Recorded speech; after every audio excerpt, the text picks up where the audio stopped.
Good morning and thank you for joining us this hour on our Agents TV. I am Faith Ashiru Olakemisola. Before the news in details, let's take a quick look at the trending headlines. On our local news today, tenant dies after disputed eviction as Lagos estate. On our business news, Sanwo-Olu backs merits, competence as basis for appointments. And on our sports news today, Spain become first nation to hold Women's World Cup titles simultaneously. Now the news in full. On our local news, a 67-year-old tenant, Pastor Bolaji Olukotun, has died after he was allegedly assaulted and forcefully evicted from his residence at Admiralty Homes Estate, Lekki, Lagos State, by suspected guests and agents of a landlord during a disputed property takeover.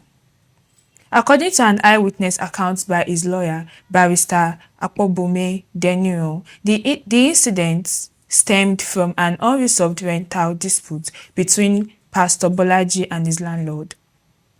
The non-fulfillment of the sales agreement was said to have prompted the landlord to insist that Bolaji should vacate the apartment so that the property would be sold to another buyer. According to him, the victim's furniture, clothing, documents, and other household items has been scattered outside the premises, indicating that he had been forcefully ejected from his home.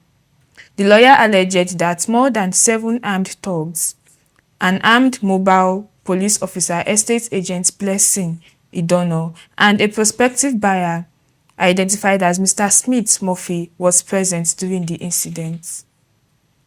And on our business news, Sanwo-Olu backs merit competence as basis for appointments. Lagos State Governor Babajide Sanwo-Olu has reaffirmed that merit, competence, and integrity remain the basis of appointments in his administration, saying professional ability rather than ethnic considerations determines leadership positions.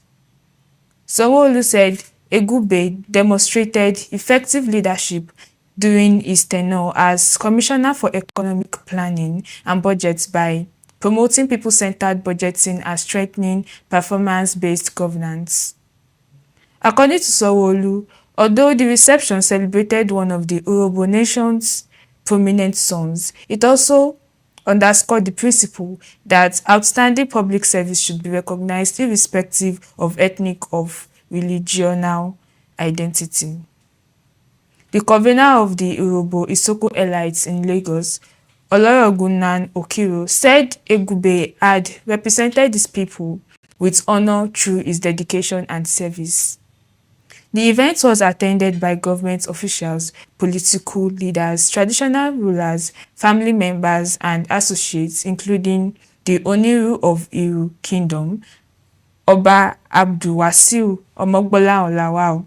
It featured cultural performances, the presentation of a commemorative plaque, the conferment of a Leadership Excellence Award, and the unveiling of a commemorative brochure. And lastly, on our sports news, Spain become first nation to hold Men's and Women's World Cup titles simultaneously. Spain have become the first nation in football history to simultaneously hold the FIFA's Men's World Cup and FIFA Women's World Cup titles.